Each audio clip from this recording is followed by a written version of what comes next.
आज से शुरू हुआ 500 और 1000 के नोटों को बदले जाने का काम। देश भर के बैंकों में भारी भीड़। सुबह 8 बजे से रात 9 बजे तक खुले रहे बैंक। दिन भर पुराने नोट बदलवाने के लिए उमड़ा लोगों का हुजूम। पोस्ट ऑफिस में भी बदले जा रहे हैं पुराने नोट। डाकघर खुलने से पहले ही दिखी लोगों की लंबी लाइन। नोट बदलवाने के लिए दिन भर जूझते रहे लोग। कुछ ही देर में कई बैंकों से नोट खत्म होने की शिकायत।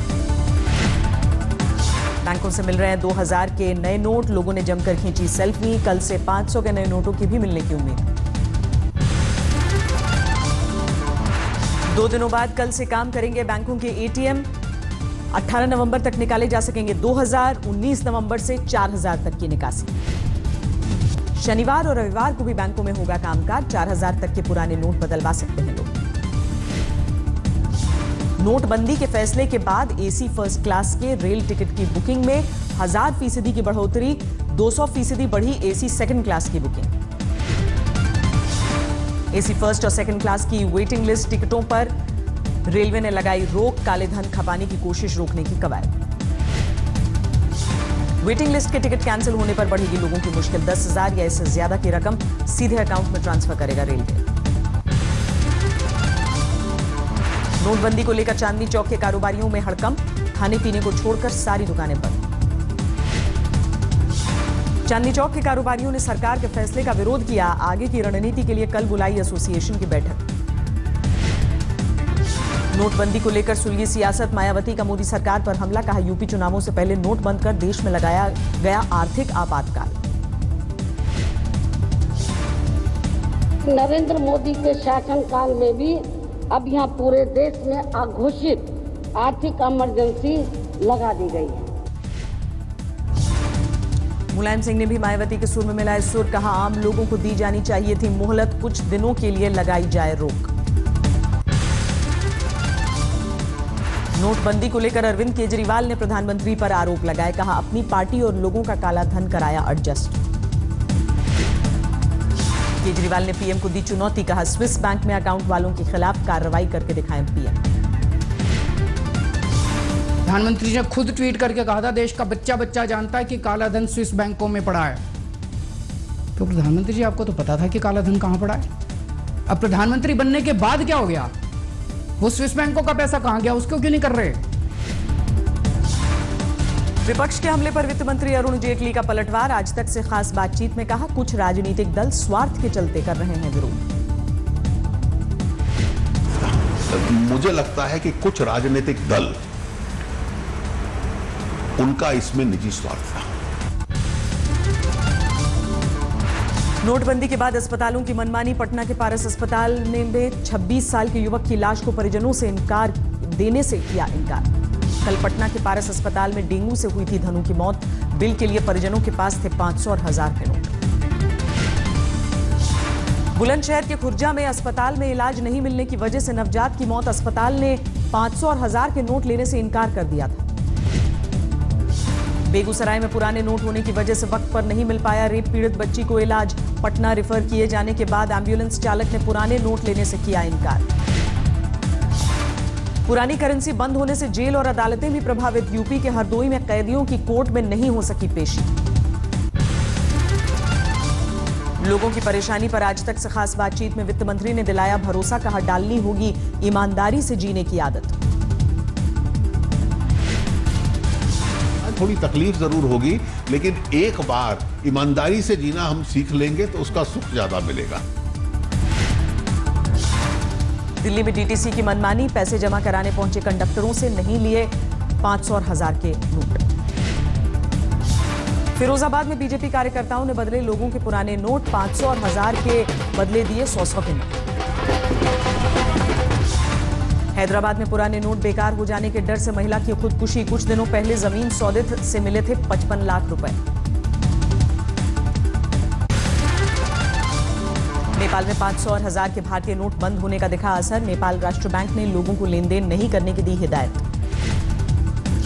खुफिया एजेंसियों ने पाकिस्तान के लिए 500 और 2000 के नोटों की नकल करने की संभावना से इनकार किया। कहा बेहतर सिक्योरिटी फीचर्स से लैस हैं नए नोट। अगले कुछ महीनों में सरकार फिर लाएगी 1000 के नोट। नए डिजाइन और नए फीचर्स के साथ जारी करेगी करेंसी। बैंकों में उमड़ी टैक्स रेड से सहमे ज्वेलर्स की भीड़। नोटबंदी होने के ऐलान के बाद जमकर हुई थी सोने की बिक्री। नोटबंदी के फैसले के बाद कालाधन जमा करने वालों पर आयकर का छापा। दिल्ली के चांदनी चौक में कई कारोबारियों पर रेड।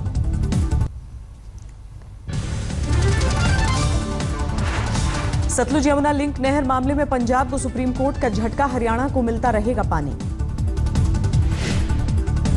सतलुज यमुना केस को लेकर सुप्रीम कोर्ट ने 2004 के फैसले को ठहराया वैध। कहा पंजाब के पास नहीं है जल बंटवारे का करार तोड़ने का अधिकार। सुप्रीम कोर्ट के फैसले के बाद पंजाब की सियासत में हड़कंप। बादल सरकार ने 16 नवंबर को बुलाया पंजाब विधानसभा का विशेष सत्र। खिलाफ नहीं है, हम तो अपने हक के लिए लड़ रहे हैं। हर इंसान जो है अपने हक के लिए लड़ता है। सुप्रीम कोर्ट के फैसले को सत्तारूढ़ अकाली दल की चुनौती। कहा हरियाणा को नहीं मिलेगा एक बूंद पानी।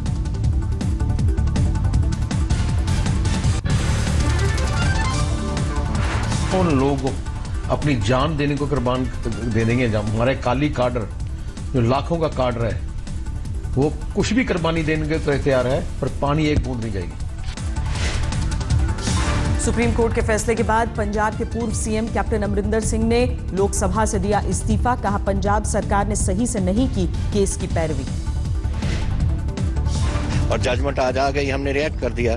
लेकिन जो हम करना चाह रहे थे, हमने कई महीनों से कहा हुआ है कि अगर हमारे खिलाफ जाएगी, हमारे पास कोई और चारा नहीं होगा, हम लोगों के पास जाएंगे। सुप्रीम कोर्ट के फैसले का हरियाणा ने किया स्वागत। सीएम बोले चुनाव की वजह से मामले को दिया जा रहा है सियासी रंग। टोक्यो में पीएम नरेंद्र मोदी का स्वागत। भारतीय समुदाय के लोगों से मिले प्रधानमंत्री। 3 दिन के दौरे पर जापान पहुंचे हैं नरेंद्र मोदी। जापानी पीएम शिंजो आबे से कई मुद्दों पर बातचीत की होगी। जापान के रास्ते बैंकॉक में रुके नरेंद्र मोदी। थाईलैंड के राजा को दी श्रद्धांजलि। कुछ दिनों पहले हुआ था निधन। निश्चय यात्रा के दौरान मोतिहारी पहुंचे नीतीश कुमार। हर घर शौचालय हर घर नल कार्यक्रम को हरी झंडी दिखाई। यूपी के बलिया में पैतृक गांव में पहुंचा शहीद हीरेंद्र यादव का पार्थिव शरीर। आखिरी दर्शन के लिए उमड़ी लोगों की भीड़। जम्मू कश्मीर के नौशेरा सेक्टर में थी हीरेंद्र यादव की तैनाती। सरहद पार से फायरिंग में कल हुए थे शहीद। घाटी में अलगाववादियों पर सरकारी चाबुक। जेकेएलएफ के प्रमुख यासिन मलिक गिरफ्तार। 29 अक्टूबर को 4 महीने बाद हिरासत से मिली थी रिहाई। जम्मू कश्मीर के दौरे के बाद यशवंत सिन्हा ने गृह मंत्री और पीएम को सौंपी रिपोर्ट। सैयद अली शाह गिलानी बिना शर्त बातचीत के लिए तैयार। भारत ने पाकिस्तान से वापस बुलाए 2 और डिप्लोमेट। 8 राजनयिकों पर जासूसी का आरोप लगाकर इस्लामाबाद ने जारी की थी पहचान। कानपुर में सड़क हादसे में 8 लोगों की मौत के बाद हंगामा। परिवार वालों ने सड़क पर घंटों लगाया जाम।